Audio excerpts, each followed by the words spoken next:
Okay, after the other video about 3D printing scale, I thought it would be worth doing one about physics or game engines, specifically Godot and Unity as opposed to Unreal, because I think Unreal 1 unit is 1 centimeter, but in Godot, Unity, Blender, and Houdini, 1 unit is 1 meter. And also in Maya, when you're doing characters, just to make it even more confusing, when you're doing characters, it tends to be one unit is 1 centimeter. But when it comes to simulation, most of them 1 unit is 1 meter, right? So just to demonstrate that, so this would be if we create a plane, for example. Scale that out. Right. So this is a 2 meter block, right? So let's say that 2 meter block, we'll do some physics with it.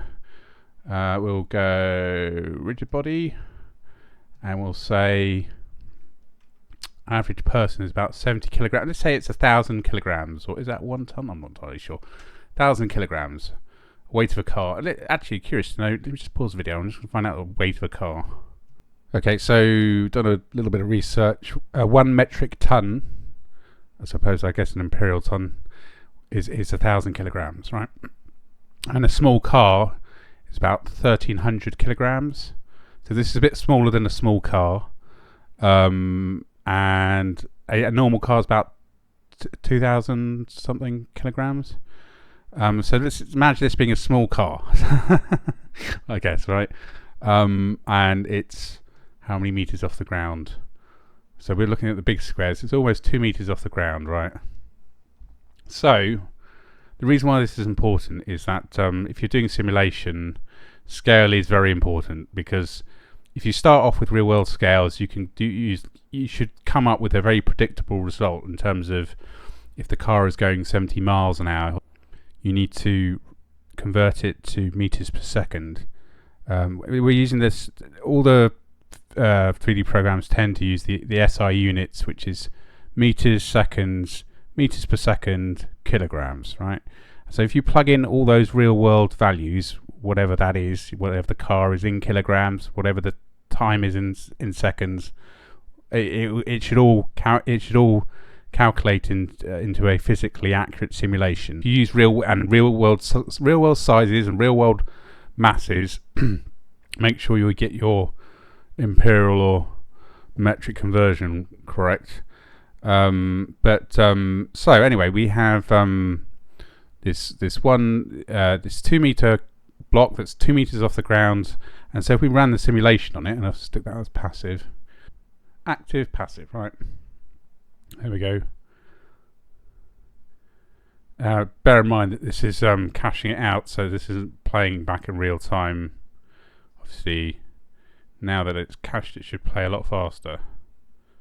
So that's approximately, if it's as I say, size of a small car. Seems a little bit slow to me. Just wonder if I do the play blast.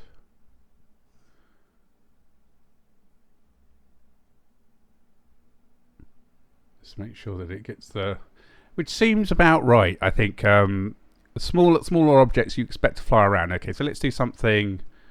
Let's make that a bit smaller. Duplicate it. Shift it over here. Tab into edit mode. Scale it down.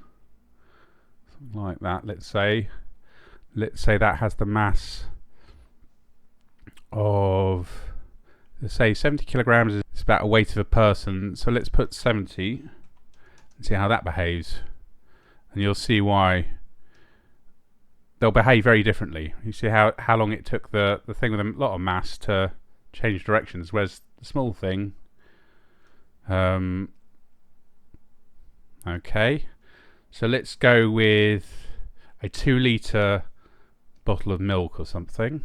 This is why the scale is so important, right? And also notice when I'm scaling it, I'm scaling it in edit mode. Well, let's duplicate it first of all. I'm scaling it in edit mode, so we're actually, so it's not on the transform. You see this is still 1 there, right? That's important. but the actual area you can see it's a lot smaller. So let's go scale that to something like that, maybe a bit bigger. It's representing, and let's say it's 2 litre bottle of milk. So 1 litre. I mean, this is obviously in America it's like, is it fluid ounces? I'm not entirely sure. Or quarts or something. But a 2 litre jug of milk is 2 kilograms. Okay, it seems a little. Okay, so maybe we make it a little bit even smaller than that, perhaps. Just thinking if that represents a person. Anyway, let's just simulate it and see what happens. And you can see how that spins around a lot more, because obviously large mass, it's very difficult for it to change direction. So it's important. The scale stuff is important as initial sort of starting point whenever you're doing your physics, and it's the same in Houdini as well. Is that you get the scales correct, whether that's imperial or metric. But when it's metric, it tends to be across the board, with the exception of Unreal and Maya. It tends to be 1 unit is 1 meter, and I think even in Maya, when you're doing physics simulations, it tends to, I think, if I remember correctly, it's like 1 unit represents 1 meter. So you have to be, obviously, and it's the same with cloth as well. If you want, and liquids as well, that you have to get things to scale. But I'm just doing rigid bodies to start off with something easy, just to after the 3D printing. 1 unit is 1 centimeter. That's for 3D printing, right? But when it comes for simulation, in Maya and Houdini, 1 unit is 1 meter. Okay, that's it.